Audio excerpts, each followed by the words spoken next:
ప్రస్తుతం మనం ఉన్నాం యాదగిరిగుట్ట సైదాపురంలో ఉన్నటువంటి శ్రీ మహాకాల భైరవ శక్తిపీఠం దగ్గర. ఆలయంతో పాటు శక్తిపీఠం కూడా ఉంది ఇక్కడ, అదే స్పెషల్. దాంతో పాటు ఏంటంటే ఆలయానికి అటాచ్ అయి ఉన్న గోశాల కూడా ఉంది. అసలు కాలభైరవ ఆలయాలే చాలా తక్కువగా ఉంటాయి. శక్తిపీఠాలు అయితే అసలు నాకు తెలిసి అసలు చూడమేమో శక్తిపీఠాలని, బట్ ఇక్కడ శక్తిపీఠం ఉంది. చాలా మహా పుణ్యక్షేత్రంగా అందరూ భావిస్తా ఉంటారు. ఇక్కడ ఎవరు పూజలు చేసుకోవచ్చు, ఎవరు చెయ్యకూడదు, ఎలా రావాలి, అసలు కాలభైరవ స్వామిని ఎలా పూజించాలి, ఇవన్నీ కూడా మనం శక్తిపీఠానికి సంబంధించినటువంటి పీఠాధిపతి ఉన్నారు స్వామి బోధానంద గారు. ఆయన అడిగి అన్ని వివరాలు తెలుసుకుందాం రండి.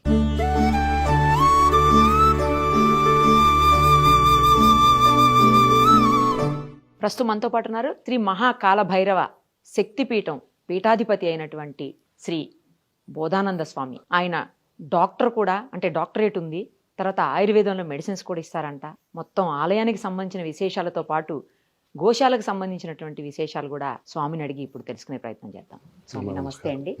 స్వామి, మీ ఆలయంలోకి రాగానే అంటే కాలభైరవ స్వామి అంటే నేను విన్నది ఏంటంటే అందరూ రారు, తర్వాత కొంచెం ఉగ్ర రూపం ఉంటుంది ఇలా విన్నాను. బట్ నాకు ఇక్కడికి వచ్చిన తర్వాత ఒక పాజిటివ్ వైబ్స్ వచ్చినాయి తప్పించి ఎక్కడ కూడా అసలు అలాంటి భయం గానీ లేకపోతే అలాంటి ఫీలింగ్ గానీ కలగలేదు. నాకు చాలా ప్రశాంతంగా అనిపించింది. పైగా ప్రశాంతంగా ఉండదు అని చాలా మంది అంటుంటే విన్నాను, బట్ నాకు అలా అనిపించలేదు ఇక్కడికి వచ్చిన తర్వాత.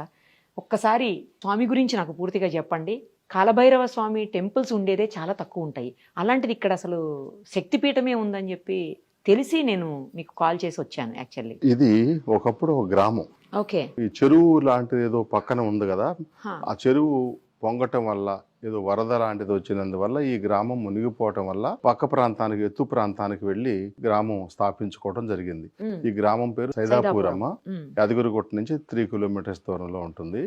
నేను ఈ ఆశ్రమాన్ని 2013లో స్థలం కొనుక్కొని ఇక్కడ స్థాపించాను. అప్పుడు కేవలం గోశాల ఉండేది. ఒక సంవత్సరం తర్వాత మేము తినుకరూరు టిట్టే అని తంజావూరు దగ్గర ఒక ప్రాంతంలో ఒక మహాకాల భైరవ ఉపాసకుని దగ్గర, ఉన్మత్త భైరవ ఉపాసకుని దగ్గర చాలా విశేషమైన టెంపుల్ అది.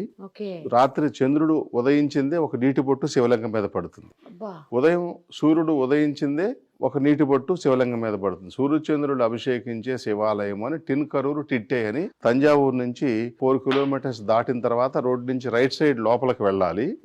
అలా వెళితే ఆ టెంపుల్ కి వెళ్ళినప్పుడు ఆయన నాకు ఒక 17 ఇయర్స్ తీర్థయాత్రకు వెళ్ళాను. ఆయన చిన్నప్పటి నుంచి అమ్మవారు భైరవి భైరవ ఉపాసన, అధర్వణ భద్రకాళి, కాలభైరవ ఉపాసన, ఆ మంత్రాలు ఉన్నాయి మాకు. ఆయన దగ్గర కూడా ఆ మంత్రం తీసుకోవడం జరిగింది, మహాకాల భైరవ మంత్రం తీసుకోవడం జరిగింది. ఆ ఉపాస్య దైవము ప్రత్యంగిర, భద్రకాళి, కాలభైరవుడు, భైరవి భైరవులు అనుకోండి. ఏ శ్రీచక్రార్చనలోనన్నా అష్టవటుకులుగా అష్టభైరవుల యొక్క అనుగ్రహం లేకుండా ఏ శ్రీ విద్యోపాసకులు కూడా ముందుకు వెళ్ళలేరు అనేది ఒక విధానం మంత్రశాస్త్రంలో, తంత్రశాస్త్రంలో ఉంది. అయితే తాంత్రికంగా చేసేటువంటి విధానాల్లో కొంచెం ఉగ్ర పూజలు ఉండటం వల్ల కొంచెం భయానక వాతావరణం కాలభైరవ దేవాలయాల్లో, కాలభైరవ స్థాపిత పీఠాల్లో ఉండొచ్చు, కానీ మా దగ్గర శాంతి కాముకంగా జరుగుతాయి పూజలన్నీ. అందువల్ల మీకు అట్లాంటి ప్రశాంత వాతావరణం జరిగి ఉండొచ్చు. తర్వాత ఇక్కడ పూర్వం ఈ గ్రామం వేరొక చోటకు తరలించబడడానికి ముందు ఈ గ్రామంలో కాలభైరవుడు ఉన్నారంట. ఇక్కడ కాలభైరవుడు, మల్లన్న అనే దేవుడు ఉన్నారు. ఈ కాలభైరవుడు ఆవిర్భావం అందరికీ తెలిసిందే. శివుడు తన యొక్క ఆది మూలాలని తెలుసుకోమని గర్వంతో విర్రవీగేటువంటి త్రిమూర్తులు మిగతా ఇద్దరిని, బ్రహ్మ విష్ణుదేవుల్ని మేము చూసి వస్తాం అనుకున్నప్పుడు చూడలేకపోయాడు విష్ణువు. చూడకుండానే చూచానని చెప్పాడు బ్రహ్మదేవుడు, అబద్ధం. అందుకని ఆయనకు 5 శిరస్సుల్లో ఒక శిరస్సుని తుంచేదాని నిమిత్తం, ఆయన శిక్షించేదాని నిమిత్తం తన అంశతోనే, అంశ లక్షణాలు అంటారు, తన యొక్క జటాజూటం నుంచి తనలాంటి మరొక క్లోనింగ్ అనమాట. మనం ఇప్పుడు ఆధునిక భాషలో చెప్పుకో అంశ లక్షణాలు అంటారు సంస్కృతంలో.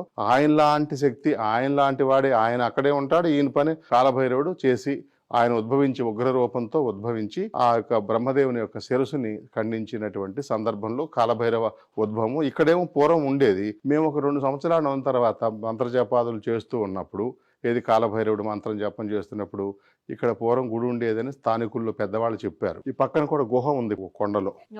ఇక్కడ ఒక హనుమంతుడి విగ్రహం అవన్నీ కూడా ఉండే ఈ ప్లేస్ లో నేను తీసుకున్నప్పుడు. పగల కాలంలో కూడా ఆ భైరవ ఢమరుకంతో ఒక ఉగ్ర రూపంగా ఆ కపాలమాల ధరించి నాట్యం చేస్తున్నట్టుగా ఏదో అట్ట మెలకు వచ్చినట్టు అనిపించేది. ఓకే.